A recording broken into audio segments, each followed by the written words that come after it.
friends, welcome back to my channel. It's Megan, and today I'm going to be sharing all of the books I read in January. I'm just going to start off by saying I had a fantastic reading month. I read 25 books, and out of those 25, I believe only 3 were less than 5 stars. I loved everything I read, and I don't know if I was just extra giddy because my reading slump is over and so everything is just phenomenal, or if I'm actually getting better at choosing what to read for myself. But without further ado, let's jump into it. First, I'm going to start with the graphic novels and manga I read, and the first set is volumes 1 through 5 of Fruits Basket. In this, we are following Toru, and she is an orphan that is living on her own in the woods.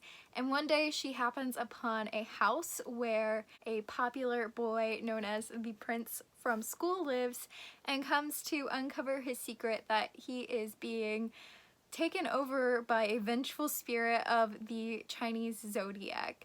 So it's really fun. We get to meet the zodiac characters throughout the volumes, and I love the relationships, the love interests, the plot lines. It's all so fun, and I love the fantasy element.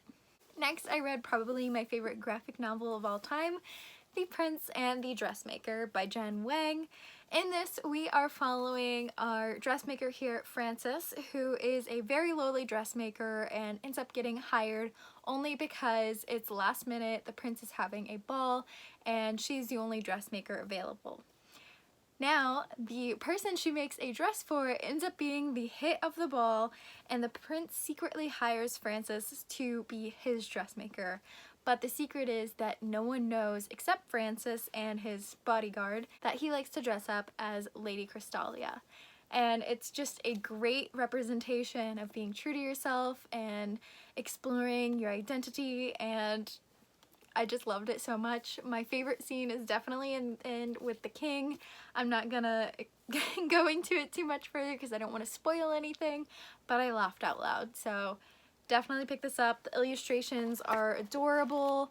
The dresses in here are like things I want to wear. Like, look how cute that dress is. Oh my good golly gosh. 5 out of 5. Next are books that either finished a series or continued a series for me. First, I finally finished the Nevernight trilogy by completing Dark Dawn. This was one of my 4 out of 5 stars just because the prose and the dialect and the way J. Kristoff writes in Nevernight is just a little bit harder for me to get into, so it makes it a little less enjoyable, but the story overall is really fun. I also read the pre-order deleted scene called 3, and they were a lot of fun. Nevernight, if you don't know, is the story of Mia, whose father was killed in front of her at a young age, and since then she has been on the path of revenge to kill off the people who killed her father, and she goes to an assassin school to complete this. Also, very, very, very much adult, very much 18 plus. Readers beware. I also finished the Once and Future duology by reading Sword in the Stars. Once and Future is a gender-bent LGBTQIA plus King Arthur retelling in space. So pretty much everything you would want out of a King Arthur retelling, am I right? Sword in the Stars was a lot of fun. We got to go into the medieval aspect because Once and Future does have a time travel aspect, and the plot twists, I thought I knew what was going to happen, and I was still shocked every single time. And they broke the fourth wall, which was really fun, so highly recommend. I also finished Percy Jackson and the Olympians, and I read book 5, The Last Olympian, and as with all prophecies, nothing happens quite the way you expect it to, but it still all happens. So they basically give away the plot in the beginning, but you have to figure out how that plot's gonna play out, which is really fun.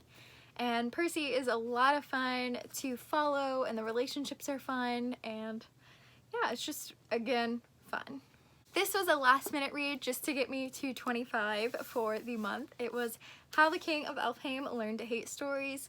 I was not anticipating reading this in January, but I was on the last day and I was at 24 books, and this is a really short book, so I went ahead and read it just to get me to that 25 because I like things to be in nice little segments. But this was a lot of fun. It is short stories told from Carden's perspective that start before the Cruel Prince series and end after the Cruel Prince series. So it was a lot of fun to get Carden's perspective. My only complaint is that I wish we had more, because I love his perspective and I love his point of view and I want more Carden. That was the last finishing of a series for me, but I did continue the selection series by reading The Elite and The One. So I guess you could say I finished the original trilogy, but I still have The Heir, The Crown, and Happily Ever Afters to actually complete the series. If you don't know, the selection is the story of a kingdom in which there are different districts and different castes, and one girl from each is chosen to enter into a competition to become the prince's next queen or the prince's next wife. And America is our main character, and she has no desire to be part of this competition, so of course she gets chosen. She expresses pretty early on to Maxon that she has no desire to be part of this competition, so they form an alliance so that she can stay in the competition and reap the benefits and help him discover his true love. And of course they end up falling in love. You know how it goes. But it's really interesting because they also have like politics involved, which I really liked reading about. I also continued the Throne of Glass series with my tangent read of Empire of Storms and Tower of Dawn. If you guys haven't read the Throne of Glass series yet, I highly recommend reading these together. If you need the chart, you can always reach out to me and I can send you how I read them together chapter by chapter. But these two are probably my favorite in the series because of this way I read it. So I really loved meeting Yrene and learning more about, I'm gonna say Cole, I don't know how you pronounce it, I know it's wrong, I know it's not Cole, I think it's KL or something like that, but I'm gonna say Cole.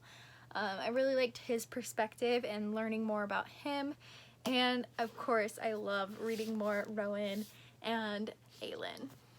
And of course I had to do my reread of Shadow and Bone, which is for my Grishaverse read-along. I will link that up here in case you want to learn more about that.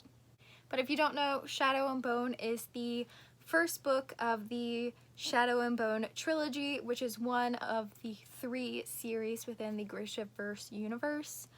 Shadow and Bone specifically follows Alina and Mal, who are orphans, and they're crossing through the Shadowfold when it is uncovered that Alina is the next Sun Summoner. So she is taken into the Grisha learning element, and we get to follow her journey from there. Next are all the new books I've read / new series I've started. And first is my Star Wars experience. I don't know if you guys know this, but I am reading the Star Wars canon timeline from start to finish. Everything. Novels, junior novels, comics, movies, TV shows, video games. I'm fully immersing myself in Star Wars because after visiting Galaxy's Edge, it is so intriguing to me, so I just want to know all about it. I did complete the first 2 novels. The first is the High Republic series, Light of the Jedi. This is a young adult novel by Charles Soule, and in this we are following the High Republic right before they launch the Starlight Beacon, which is going to bring the entire system into like one. Instead of being like the core, the inner rim, the outer rim, it's all going to be one. They're going to be connected. The Nihil or Nihil are our villains, and they are totally against this and are doing everything to stop it. We're also following the impact of the Legacy Run disaster, in which the Legacy Run dodged something in hyperspace and ended up wrecking and causing emergencies all over the galaxy and killing like billions of people. And so it's somewhat following the perspective of the emergencies, somewhat following the perspective of the villains, somewhat following the perspective of like the Jedi, and it was so fun. Next is a junior novel, and this was also part of the same High Republic series, and it's called A Test of Courage. After the Legacy Run disaster, the Nihil or Nihil have discovered the effect that emergencies can have, so they have gone onto a luxury cruiser spaceship and have planted bombs to make it seem like another emergence has happened and kill off everyone, or so they think. The only lone survivors of this wreck are our 5 characters we're following. We have a Jedi Knight who is the youngest of her kind to ever pass into the Jedi Knight. I think she's like 16. We're following like 14-year-old Padawan, and then we are following a young boy who is part of the system that they are trying to ally with, and a young girl who is the senator's daughter, and she's quirky and fun and an inventor. And then last but not least, we are following a nanny slash bodyguard droid for the quirky inventor named J6. They are such a fun cast and crew. And despite it being a junior novel, these characters are so complex. The Padawan deals with the temptation of the dark side, and the Jedi Knight is learning how to be a good role model, and there's so much going on, and I loved this so much, and I can't wait for the sequel. Next, I read Slayer, which is a book set in the world of Buffy the Vampire, in which we are following a set of twins, Artemis and Athena. We're specifically following Athena, who is a kind, gentle-hearted, sweet, medic in the health clinic of this school, until she comes across the powers of her slayerness coming out. So slayers are the complete opposite of what Athena is, so she's dealing with whether she should follow along the path she was set on as a medic or go into the path of her destiny as a slayer.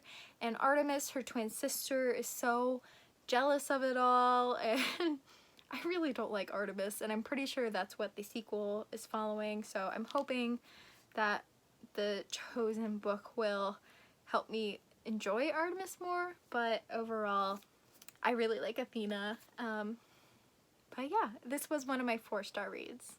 Next was Bring Me Their Hearts by Sarah Wolf, and this is a less talked about book. I've never really heard it talked about. It's published by Entangled Teen, which is a smaller publisher, so that kind of makes sense.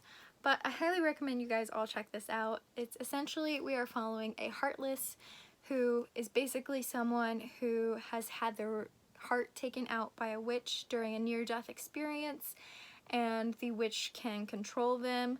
And we are following the heartless named Zara, and she is set on a mission to infiltrate the competition to become the prince's next bride, steal his heart literally, and bring it back as a form of hostage situation to get the kingdom to obey the witches and prevent the next war from happening. And Zara, along this mission, starts to fall into what being a human feels like, and of course starts falling for the prince, because why not? But it was a lot of fun, and I loved the romance. I loved Zara's perspective, and the stereotype or the feeling people had about Heartless, only to get to know Zara and actually enjoy her company. It was so good. Next was Daughter of the Pirate King by Trisha Levenseller, the first in the Daughter of the Pirate King duology. And it's essentially what it says it is. It's the daughter of the Pirate King, and she is sent on a mission to pretend to be kidnapped and is taken in so that she can infiltrate another ship and find the map, or the fragment of a map, that will lead them to the Isle de la Canta, or the Isle of all the treasure that the sirens have accumulated. We get to see enemies to lovers, but yeah, I really love it. Pirates and seafaring and all of that always take my heart. Next was actually a book I did for review, so I'll touch briefly on it, but if you'd like to watch the review for more details, I'll link it up above. But Crown of Bones is a realm in which you are either able to raise a phantom or not. And a phantom is basically, think Patronus, and they are your inner self. And we are following our main character, who is a scribe for one of the people who can raise a phantom, and we're following his journey in raising his phantom and her journey, scribing it all, and there's pirates, so I loved it. Then I read Red, White, and Royal Blue, finally. In alternate reality, in the 2016 election, instead of Donald Trump, a woman is elected to the presidency, and we are following her son and Henry, the Prince of Wales, in an enemies to lovers relationship. This novel was literally hilarious. I was laughing out loud at so many points. Probably the funniest book I've ever read. So if you ever need a mood lifter or a palate cleanser after a really heavy fantasy, I highly recommend Red, White, and Royal Blue. And finally, probably my favorite read of January, although I had so many good ones, it's hard to choose, but I'd say this is my favorite. It was Renegades by Marissa Meyer. I think Marissa Meyer has officially gone to like the top of my favorite authors list. Leigh Bardugo still holds number one, but Marissa Meyer is definitely up there with the Lunar Chronicles and Heartless and now the Renegades series. But to get into what Renegades is, we are following a dystopian world in which the renegades, or our superheroes, and the anarchists, or our villains, and everyone's morally gray. We're following Nova, who was raised by the anarchists, and Adrian, who's raised by the renegades. Adrian has a secret identity as the Sentinel, and Nova is kind of not really known widely as Nova. She's only known for her anarchist identity, so she infiltrates the competition to be a renegade and ends up in the Renegades as like a spy. Oh my gosh. And of course, enemies to lovers. So I think dystopians have taken over my heart recently, so yes. But that was all of the books I read in January. Let me know what you read in January down below, and I will check in with you guys in my next video. Bye, friends!